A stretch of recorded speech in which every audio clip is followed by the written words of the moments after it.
How do you pronounce it? Hakushu? Hakushu, yeah. Okay. Well, cheers. Thanks so much for doing this. We so Thank you. appreciate it. Thanks for inviting me.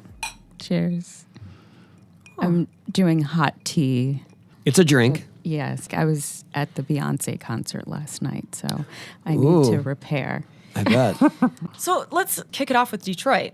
What do you have going on here? I mean, I know you have your skate park, but like how'd you get here? Well, my wife's from Detroit, so we've always had a link here, and then in the last, say, 5 or 6 years, been trying to get more involved in the community, and we ended up buying a house here in Woodbridge, and I love the vibe here. There are so many other cities that are trying to gentrify and clean up, and in Detroit, it's just rebuilt from the ground up. And I just think it's so cool. Did she have to twist your arm a few years ago? And how has your perception of the city changed now that you're like part of the community here? She didn't twist my. Actually, if anything, I was twisting her arm to buy the place because she just couldn't really figure out why we would need a place here when her parents live here and whatnot. Right. But I just love. I want to put my money where my mouth is, and I love our place, and have since been working with. Bedrock and Library Street Collective, and we did the skate park downtown. And then now my foundation is working with the Ralph C. Wilson Foundation, and we're doing a lot of skate parks over the years in Michigan. Nice. Not just Detroit. Right. So amazing. And I mean, so far it's been $7.4 million that you've given to these skate parks and cities all over. And it's 609 parks you're at? It is, yes. Wow, you have the most updated. I didn't even have those numbers, so I like to do my research. But can you talk a little bit about how skate parks change neighborhoods? I mean, I love that it's about camaraderie and getting kids outside, and it gives kids a sense of self-esteem. So I'd love to just hear just how you've seen it change. Well, that's what it gave to me when I was a kid. I grew up near one of the few remaining skate parks in the U.S., and it was never lost on me how lucky I was to have that place to go. And I chose to do something completely different. Skateboarding was the least cool thing you could do when I was in high school. And I just didn't follow the team sports. I liked that it set me apart, that it was like an individual pursuit, but it was an art form. And everyone associated with skating was very creative and very forward thinking. And so I just loved that community. And so when I had a sense of, when I finally had some success and I felt like I had a voice that could affect change, that was what I wanted to do with my influence, is to actually create these other spaces for kids who maybe feel disenfranchised by their community, found skateboarding however they did, and aren't getting support for it. There are a lot of kids, especially in places like this, where they love skateboarding and they just have no place to do it. And they're told, for the most part, don't do it here. And it's like you're discouraging them from this thing that they've found a passion for. And so our skate parks are just trying to provide a place for them to do it. We're not trying to create pro skaters. It's not like a breeding ground. It's just more of a place to share ideas and feel like you're looked after. And it's designated for skating. And so that was the original mission. I didn't know how we were going to do it. No one had done it before. And so we've learned a lot over the last 16 years of how to make our money effective and work with other groups. Like I said, the Ralph C. Wilson, we're really proud to be able to direct their funding to these parks. That's so amazing. When you said we didn't know how we were going to do that, is that how you approach a lot of things in life? Like, I know I want to get from A to B, and I'll figure it out as I go. I think so. I think especially with skateboarding, because it was so untapped. It was not something people were. There wasn't a certain path to follow.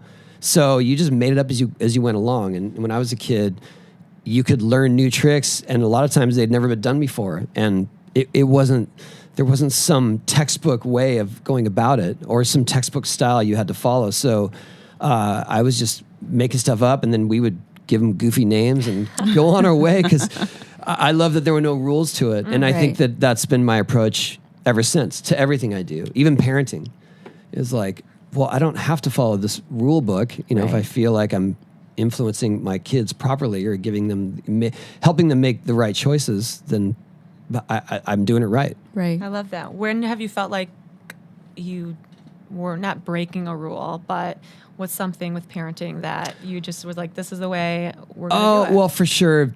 I think that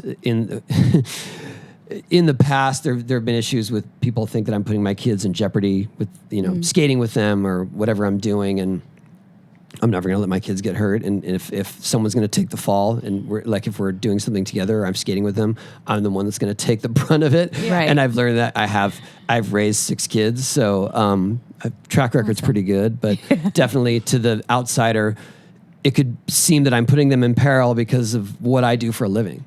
Right. But I want them to push their limits, and I want them to try to believe in themselves and not get into dangerous situations, but learn how they can have the confidence to overcome something that maybe was scary to them. Right. Sure. Has there ever been a time where just throughout your career that you let your ego get in the way?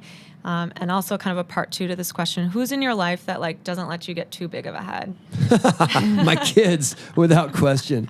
They bring you back my down. My wife and kids, yeah. Like, Dad, I want dinner tonight. And you're like, okay.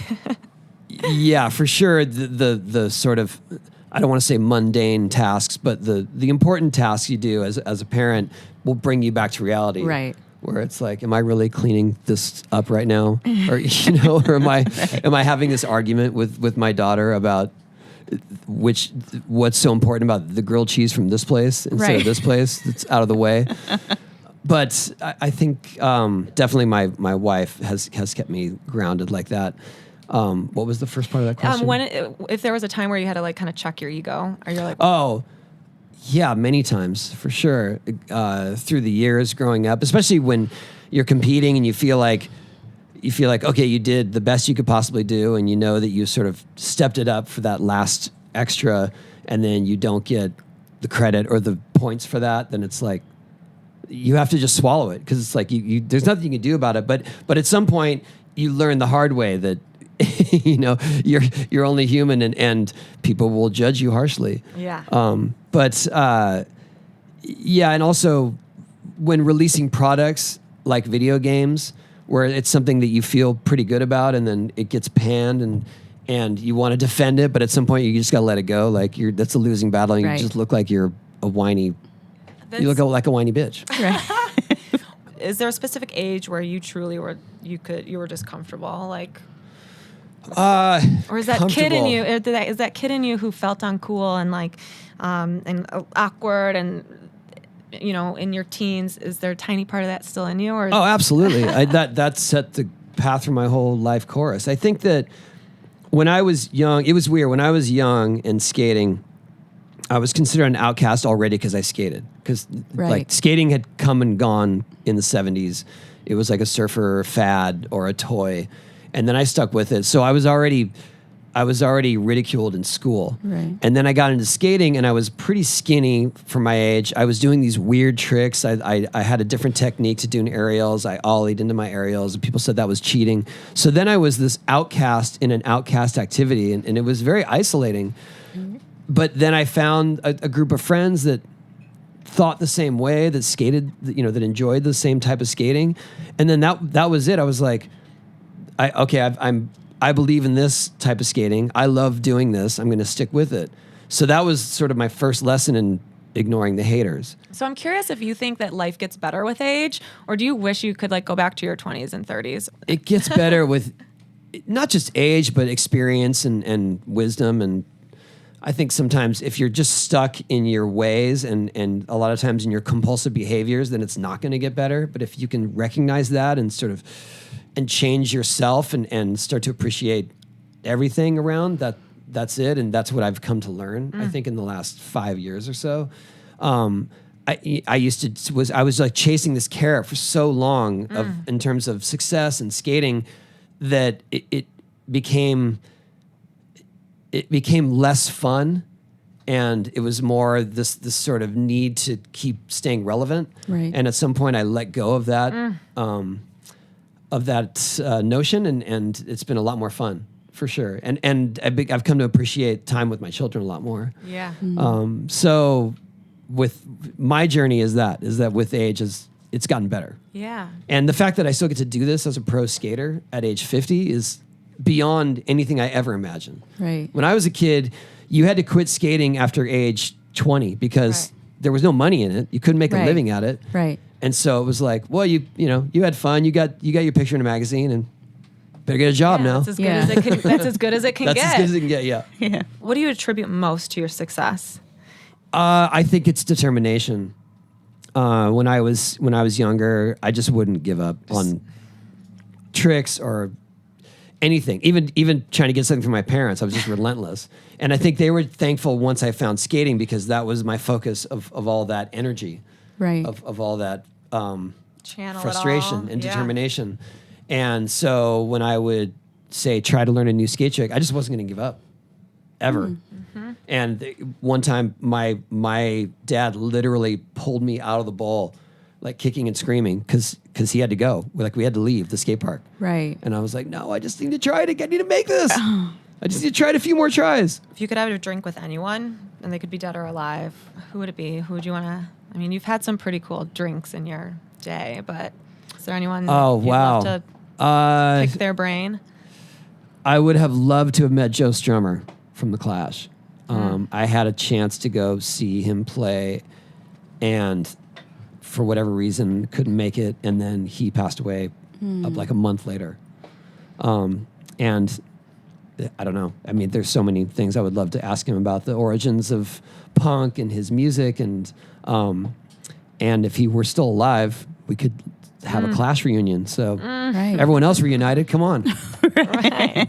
Oh man. Well, I could chat forever. We want to make sure we get you out of here. So we'll toast again. Well, Thanks thank for you very everything much. you're doing in Detroit. Oh, thank you for having me. Thanks. Cheers. Cheers. And thanks for coming in. And we're just Absolutely. excited to see everything you're doing in the Motor City.